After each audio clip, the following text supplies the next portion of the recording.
अतः प्रथमोऽध्यायः अर्जुनविषादयोगः।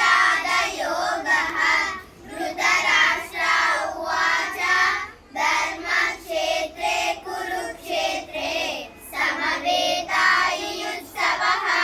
महाकाः पाण्डवाश्चैव किमकुर्वत सञ्जय। सञ्जय उवाच दृष्ट्वा तु पाण्डवानीकं यूढं दुर्योधनस्तदा आचार्यमुपसंगम्य राजा वचनमब्रवीत्। पश्यैतां पाण्डुपुत्राणाम् आचार्यमहतीं चमूं यूढं द्रुपदपुत्रेण तव शिष्येण धीमता। अत्र शूरा महेश्वासा भीमार्जुनसमयुगी युयुधानो विराटश्च द्रुपदश्च महारथः।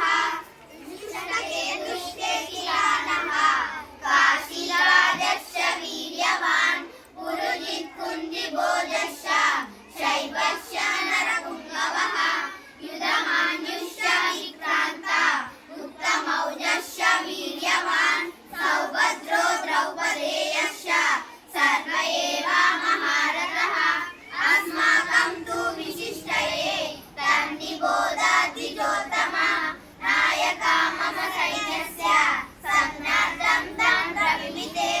भवान् भीष्मश्च कर्णश्च नृपश्च समितिञ्जयः अश्वत्थामा विकर्णश्च सौमदत्तिस्तथैवचः। अन्ये च बहवः शूरा मदर्थे त्यक्तजीविताः नानाशस्त्रप्रहरणाः सर्वे युद्धविशारदः। अपर्याप्तं तदस्माकं बलं भीष्माभिरक्षितं पर्याप्तं त्विदमेतेषां बलं भीमाभिरक्षितम्। अयनेषु च सर्वेषु यथाभागमवस्थिताः भीष्ममेवाभिरक्षन्तु भवन्तः सर्व एव हि। तस्य सञ्जयेन हर्षं कुरु वृद्धपितामहः सिंहनादं विनोदच्छै शङ्खं दद्मौ प्रधावन्।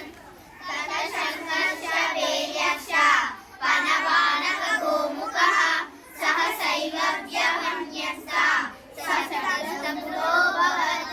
ततः श्वेतस्य वैयुक्ते महती स्यन्दनियोजितौ माधवः पाण्डवाश्चैव दिव्यौ शङ्खौ प्रदध्मतु।